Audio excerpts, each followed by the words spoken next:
"I'll explain when I get home," she said. That night, I opened the envelope, divorce papers, both signed, both laughing in the photo attached. Let's get into it. But first, make sure you're subscribed, because trust me, you don't want to miss stories like this one. My name's Adam. I'm 33. My wife, or ex-wife now, is Sarah, 31. We'd been together for almost 8 years, married for 5. The kind of relationship everyone around us used to say was perfect. We had our routines, morning coffee together, grocery runs on weekends, date nights on Fridays. Nothing fancy, but I thought it was real. Turns out, I was the only one living in reality. It started small. She began going out more with her friends, girls' nights that turned into weekend getaways. Late-night texts she'd quickly hide when I walked into the room. When I asked, she'd laugh it off. "Adam, you're being paranoid. I just need a little me time." At first, I believed her. I didn't want to be that jealous husband who questions everything. But deep down, something felt off. She'd come home smelling like a cologne I didn't own. She started dressing up more, wearing perfume even when she said she was just meeting the girls. And then one night, she dropped the bomb. "I think I need space," she said quietly, avoiding my eyes. "Space? What does that even mean?" I asked. Her voice trembled. "I just don't feel like myself anymore. I need time to figure out who I am." I remember sitting there, trying to process her words. I loved her enough to give her what she asked for, even if it broke me inside. So I agreed. I helped her move into a small apartment across town, told her I'd support her through her journey. God, I was an idiot. The first few weeks were torture. I'd stare at my phone, waiting for her texts. Some nights, I'd drive by her new place just to see if her car was there. Sometimes it wasn't. One night, I decided to call her, just to check in. It went straight to voicemail. Something in my gut screamed at me to go see her. So, I did. I parked down the street and waited. Around 10:30, I saw her car pull up. She wasn't alone. A tall guy got out with her, laughing, holding her hand. They kissed right there in the parking lot like teenagers. My heart dropped. I didn't confront her that night. I just sat there, gripping the steering wheel so hard my knuckles turned white. Then I drove home, numb and silent. The next morning, she texted me, "Hey, hope you're doing okay. I'm just trying to clear my mind." I wanted to reply with, "Yeah, looks like you're clearing it pretty well in someone else's bed." But I didn't. I said, "I'm fine. Take your time." I spent the next few weeks in autopilot. Work, home, sleep, repeat. Every day felt heavier. My friends told me to move on, that she wasn't worth it. But I couldn't. I still loved her. Stupidly. Then came the part that still makes my stomach turn. One of Sarah's close friends, Jenna, reached out to me. She'd seen what was happening and couldn't keep quiet anymore. "Adam," she said, "Sarah's not finding herself. She's been seeing someone named Daniel for months. They met at her gym. She told everyone you two were separated because you controlled her." Controlled her? I'd never even raised my voice at her. Hearing that broke something in me. Not just the betrayal, the lies. She wasn't just cheating physically. She was rewriting our story to make herself look like the victim. That night, I sat alone in our empty apartment and cried for the first time in years. Not because I missed her, but because I realized I'd been living with a stranger. A week later, I decided to visit her one last time. Closure, I told myself. When I got there, she looked surprised but not guilty. More like annoyed. "Oh, Adam, I didn't expect you." "Yeah," I said. "I figured I'd check in, see how your soul-searching's going." She smiled awkwardly. "I'm doing okay, just trying to take things slow." I looked around her apartment. Men's shoes near the door. A hoodie I'd never seen before draped over her chair. I picked it up. "Does Daniel live here now?" Her face froze. She didn't answer. That silence told me everything. I placed the hoodie back down and said quietly, "You didn't need to lie, Sarah. You could have just told me you were done." Her eyes softened. "Adam, it wasn't supposed to happen like this. I didn't mean to hurt you," I nodded. "But you did." Then I turned around and walked out, not slamming the door, not yelling, just walking away from everything we'd built. It felt like leaving a graveyard. That night, I packed up her remaining things from our house. Every photo, every card, every little piece of her. I put it all in a box and left it on her doorstep the next morning. Her space had just become permanent. After I dropped that box off at her doorstep, I thought I'd feel relieved. I thought packing her things and walking away would give me closure. But instead, it felt like I'd buried a part of myself with her. The next few weeks were quiet. Too quiet. The apartment felt like a ghost town. Her scent still in the pillows, her toothbrush still sitting in the bathroom until I finally threw it away. I didn't delete our photos right away. Every time I opened my phone, I'd scroll through them like an addict chasing a hit of nostalgia. Then one night, I finally had enough. I sat down, selected every photo of her. The smiles, the vacations, the fake, perfect couple pictures, and hit delete. Every single one. It was like ripping off a bandage that had been on for too long. Painful, but freeing.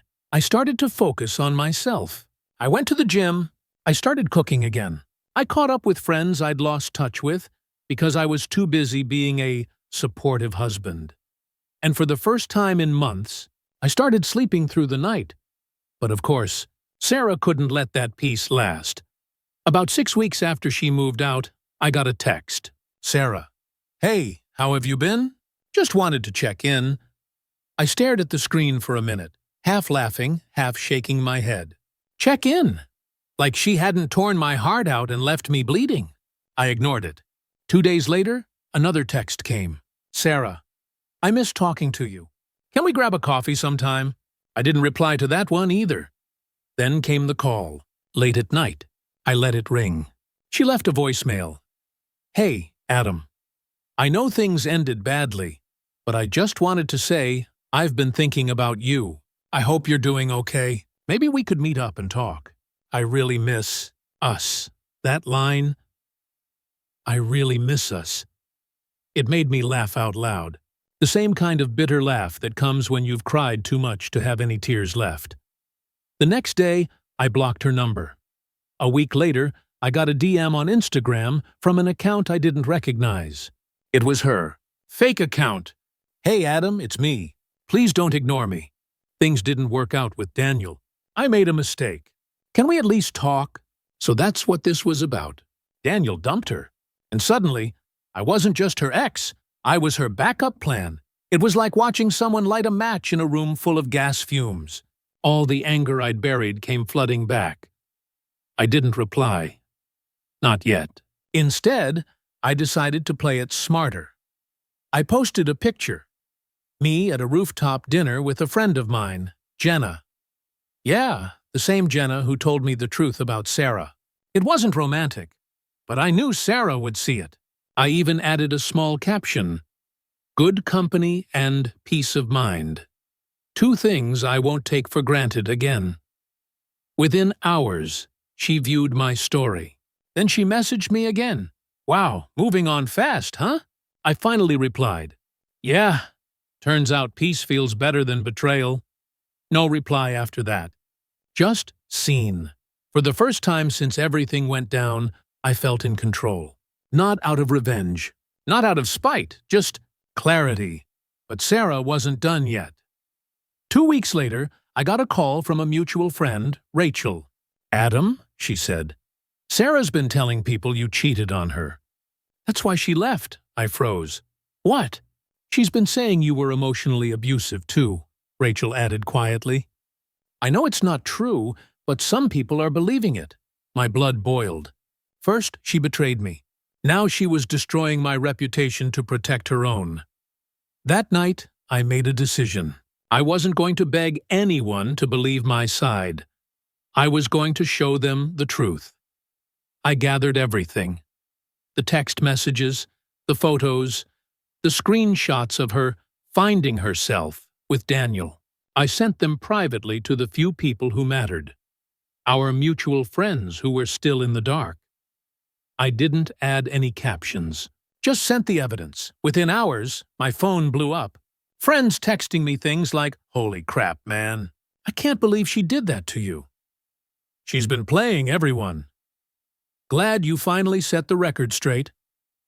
By the next day, word had spread. Sarah's fake image, the one she'd built about being the victim, came crashing down like a house of cards, and that's when she showed up. It was a Sunday afternoon. I was in my living room when I heard a knock. I opened the door, and there she was, hair messy, eyes red, holding back tears. "Adam, please, can we talk?" she whispered. I wanted to slam the door, but part of me, the part that still remembered the woman I loved, let her speak. She stepped inside, looking around like she was seeing ghosts. "I know you hate me," she said, "but I didn't know what I was doing. Daniel, he used me. He made me feel alive again. And when it all fell apart, I realized what I lost. I crossed my arms. You didn't lose me, Sarah. You threw me away." Tears rolled down her cheeks. "I know. And I don't expect forgiveness. I want you to know I'm sorry." She was crying, shaking, maybe genuinely, maybe not. I listened quietly. When she finished, I said, "I don't hate you, but I don't trust you either. And love doesn't survive without trust." She nodded slowly. "So that's it?" "That's it," I said.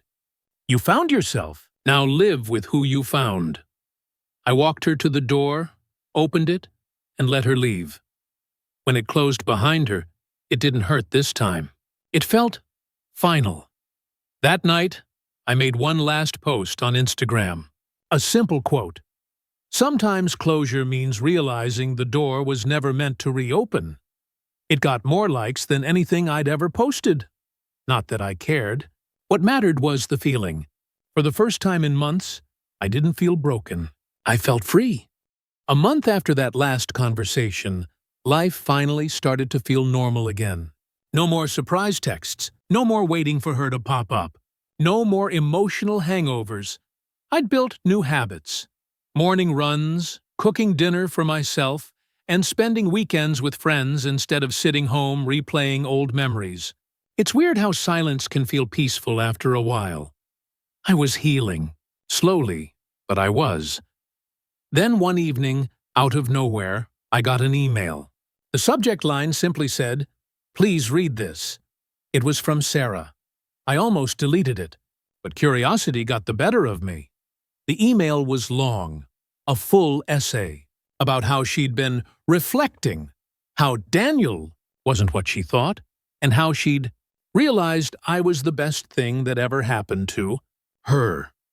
She said she wasn't asking to get back together, but that she hoped we could be friends again someday. I didn't reply. I didn't even finish reading it, because at that point, I'd already learned something powerful. Sometimes peace isn't about revenge or forgiveness. It's about disconnection. You stop needing answers. You stop wanting them. You just stop caring. A few weeks later, I met someone new, Emma. It wasn't serious at first. We met through mutual friends at a barbecue. She was easy to talk to, funny, and had this calm energy that didn't demand anything from me. No drama, no games, just honesty. We'd sit at a coffee shop and talk for hours about random stuff. Books, music, travel dreams. For the first time in years, I didn't feel like I had to walk on eggshells around someone. And that's when I realized just how toxic things with Sarah had been. I hadn't noticed it while I was in it, but being with her had turned me into someone small, someone constantly trying to earn love instead of just being loved.